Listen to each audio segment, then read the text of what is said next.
আসসালামু আলাইকুম, নার্গিস মজিদ লিমাস আমন্ত্রণ জানাচ্ছি এনটিভির মধ্যাহ্নের খবরে। ইরানে যুক্তরাষ্ট্র ইসরায়েলের হামলার পর মধ্যপ্রাচ্যের আকাশসীমা বন্ধ রয়েছে। এতে ৩ দিনে এ পর্যন্ত রাজধানীর হজরত শাহজালাল আন্তর্জাতিক বিমানবন্দর থেকে দেশি বিদেশি বিভিন্ন এয়ারলাইন্সের মোট ৭৪টি ফ্লাইট বাতিল করা হয়েছে।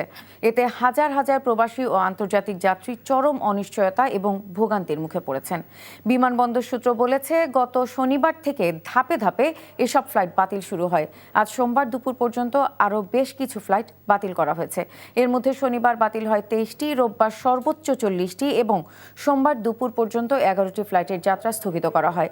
এদিকে চট্টগ্রাম শাহ আমানত আন্তর্জাতিক বিমানবন্দরে গত ৩ দিনে মধ্যপ্রাচ্যগামী ও আগমনী ২৫টি ফ্লাইট বাতিল করা হয়েছে।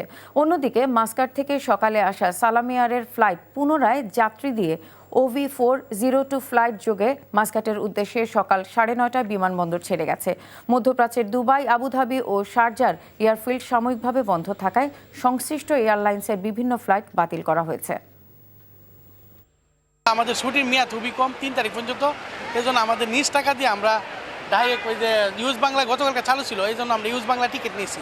তো আজকে 4টা 20-এ ফ্লাইট, এখনও শিওর হইতে পারছি না যে ফ্লাইট চালু হবে কি না। আমাদের ভিসার মেয়াদ আগামীকাল শেষ। এখন আমরা যদি না যেতে পারি সৌদি আরবে, সেক্ষেত্রে আমরা বেকার হয়ে যাব। আমাদের ফ্যামিলি আছে, আমরা কিভাবে চলবো জানি না। অনিশ্চয়তার মধ্যে আছি আর কি, চিন্তা ভাবনার মধ্যে আছি। বিলাট মিস হলে ছুটিও বেশি নাই, 5 দিনের ছুটি বেশি আছে, অনেক সমস্যা হয়ে যাবে আর কি।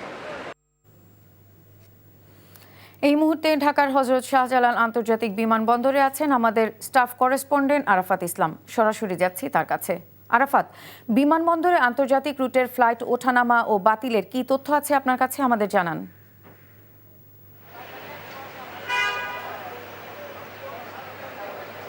মধ্যপ্রাচ্যে সৃষ্ট যুদ্ধ পরিস্থিতির কারণে ২৮ ফেব্রুয়ারি বিকেলের পর থেকেই Iran, Iraq, Kuwait, Jordan, Bahrain, সংযুক্ত আরব আমিরাত এবং কুয়েতের যে আকাশসীমা সেটি সাময়িকভাবে বন্ধ ঘোষণা করে এবং যার সরাসরি প্রভাব ঢাকার হজরত শাহজালাল আন্তর্জাতিক বিমানবন্দর সহ আন্তর্জাতিক যে সকল রুটগুলো রয়েছে সেটিতে সরাসরি পড়ে, যার ফলে কিন্তু এ সকল রুটে চলাচলকারী যে সকল বিমান তারা তাদের ফ্লাইটগুলো পর্যায়ক্রমে বাতিল করে। এবং আমরা সবশেষ ঢাকা আন্তর্জাতিক বিমানবন্দর কর্তৃপক্ষের মাধ্যমে যেটি জানতে পেরেছি, গত ৩ দিনে পর্যন্ত মোট ৭৪টি ফ্লাইট বাতিল করা হয়েছে। প্রথম দিন গত শনিবার ২৩টি, এরপর গতকাল রবিবার সর্বোচ্চ ৪০টি এবং আজ দুপুর পর্যন্ত 11টি সহ মোট এই ৭৪টি ফ্লাইট বাতিল বা স্থগিত করা হয়েছে এমনটি আমরা জানতে পেরেছি। এবং এখন পর্যন্ত যদি আপনাকে দেখানোর চেষ্টা করি, হজরত শাহজালাল আন্তর্জাতিক বিমানবন্দরের যে টার্মিনালে অপেক্ষমান কিন্তু যাত্রীদের বেশ বড় একটি চাপ আমরা দেখতে পাচ্ছি এবং বেলা বাড়ার সাথে সাথে কিন্তু যাত্রীদের উপস্থিতি বাড়ছে, কেননা দুপুরের পর থেকে কিন্তু বেশ কয়েকটি ফ্লাইট রয়েছে বলে আমরা জানতে পেরেছি। এবং যাত্রীদের সাথে আমরা কথা বলছিলাম, তারা যেমনটি বলছিলেন যে তাদের পূর্ব নির্ধারিত যে ফ্লাইট ছিল সেটিকে কেন্দ্র করে কিন্তু তারা আগে থেকেই টিকিট কেটে রেখেছিলেন এবং যার ফলে কিন্তু তারা বিমানবন্দরে এসেছেন এবং তারা আশা করছেন শেষ পর্যন্ত তাদের যে নির্ধারিত ফ্লাইট সেই ফ্লাইটটি আকাশে উড্ডয়ন করবে এবং তাদের নির্ধারিত গন্তব্যে তারা পৌঁছাতে পারবেন। এবং আমরা যেমনটি দেখতে পাচ্ছি এখন পর্যন্ত কিন্তু ইরানে ইসরায়েল এবং যুক্তরাষ্ট্রের যে পাল্টাপাল্টি হামলা সেটি কিন্তু এখনও চলমান রয়েছে এবং সামনে যদি এটি দীর্ঘ মেয়াদিতে এটি চলতে থাকে তাহলে কিন্তু যারা প্রবাসী রয়েছেন, বিশেষ করে বাংলাদেশ থেকে মধ্যপ্রাচ্যে বড় একটি অংশ কিন্তু প্রবাসী শ্রমিক রয়েছেন, তারা কিন্তু একটি ভোগান্তিতে পড়বেন। আমরা তাদের সাথে কথা বলে যেমনটি জানছিলাম, তারা বলছিলেন তাদের কারো কারো ভিসার যে মেয়াদ সেটি ইতিমধ্যে শেষ পর্যায়ে, কারো আজকের মধ্যে, কারো আগামীকাল এবং কারো আগামী 2 থেকে 3 দিনের মধ্যে ভিসার মেয়াদ শেষ হয়ে যাবে। অন্যদিকে কেউ কেউ যেটি বলছেন যে তাদের যে নির্ধারিত ছুটি ছিল, কেউ 1 মাস, কেউ 3 মাসের ছুটিতে এসেছিলেন, সেটিও অনেকটা শেষ পর্যায়ে, যার ফলে কিন্তু এ সকল যারা যাত্রী রয়েছেন তারা কিন্তু বিপাকে পড়েছেন এবং চরম ভোগান্তির শেষ পর্যায়ে তারা পৌঁছেছে এমনটি তারা বলছেন। তারা যেমনটি বলছেন, যদিও এটি একটি আন্তর্জাতিক ইস্যু, তারপরেও তারা এখানে সরকারের হস্তক্ষেপ কামনা করছেন যাতে করে বিশেষ ফ্লাইটের মাধ্যমে অন্তত তাদেরকে তাদের নির্ধারিত গন্তব্যে পৌঁছানো যায়। এবং একই সাথে তারা একটি চিন্তার মধ্যে রয়েছেন, তারা যে টিকিটটি ক্রয় করেছেন সেই টিকিটের অর্থ ফেরত পাবেন কিনা সেটি নিয়ে একটি অনিশ্চয়তা দেখা দিয়েছে।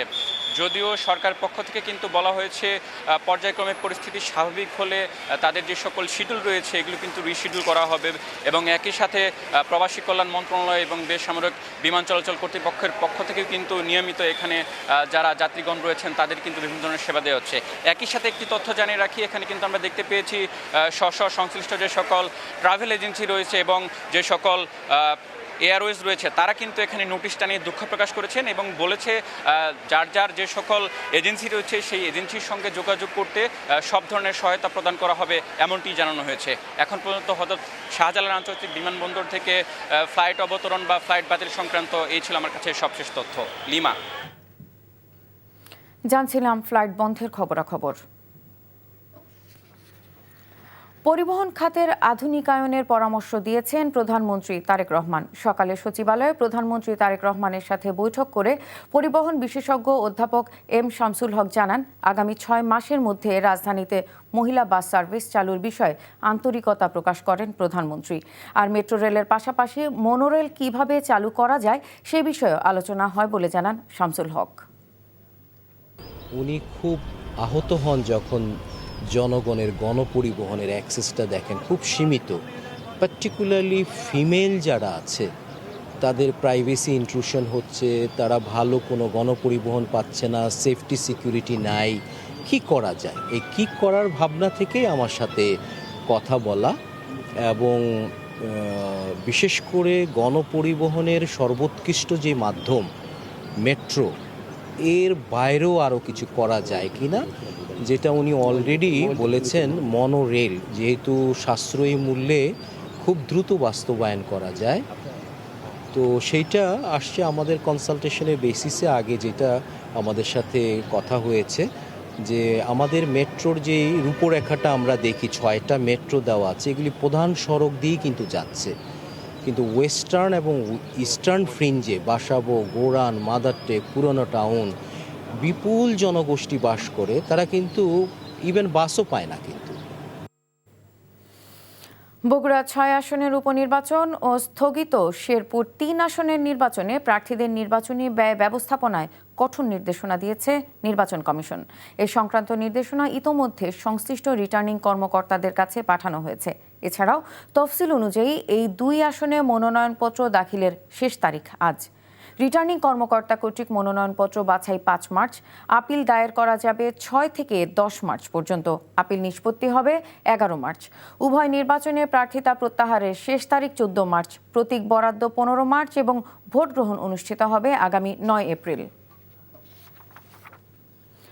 পুলিশের পাহারায় থেকেও চট্টগ্রামে ব্যবসায়ীর বাড়িতে সন্ত্রাসীদের গুলির ঘটনায় গতরাতে নগর জুড়ে একযোগে অভিযান চালিয়েছে চট্টগ্রাম মেট্রোপলিটন পুলিশ। গতরাতে জরুরি সংবাদ সম্মেলনে সিমুলটেনিয়াসলি ড্রাইভ, সংক্ষেপে এস ড্রাইভ নামের এই বিশেষ অভিযানের ঘোষণা দেন সিএমপির অতিরিক্ত পুলিশ কমিশনার ওয়াহিদুল হক চৌধুরী।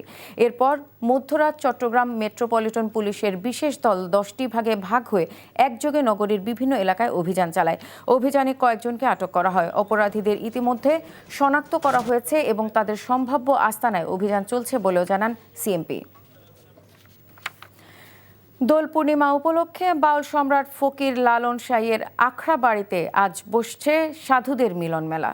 তবে পবিত্র রমজানের কারণে সংক্ষিপ্ত করা হয়েছে এবারের দোল উৎসবের আয়োজন। উন্মুক্ত মঞ্চে থাকছে না আলোচনা সভা ও লালনের গান, বসছে না গ্রামীণ মেলাও। তাই আখড়া বাড়িতে নেই ভক্ত আর দর্শনার্থীদের ভিড়। শুধুমাত্র একদিনের সংক্ষিপ্ত আলোচনা সভা ও সাধু সঙ্গের মধ্য দিয়ে শেষ হবে এবারের দোল উৎসব।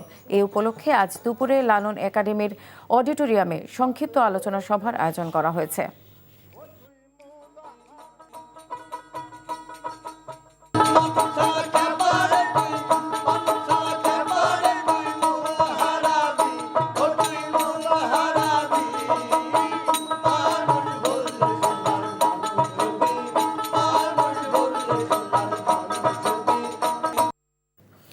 এই ছিল মধ্যাহ্নের খবরে। এই খবরের ভিডিও সহ আপডেট জানতে ভিজিট করুন এনটিভি অনলাইন www.ntvbd.com।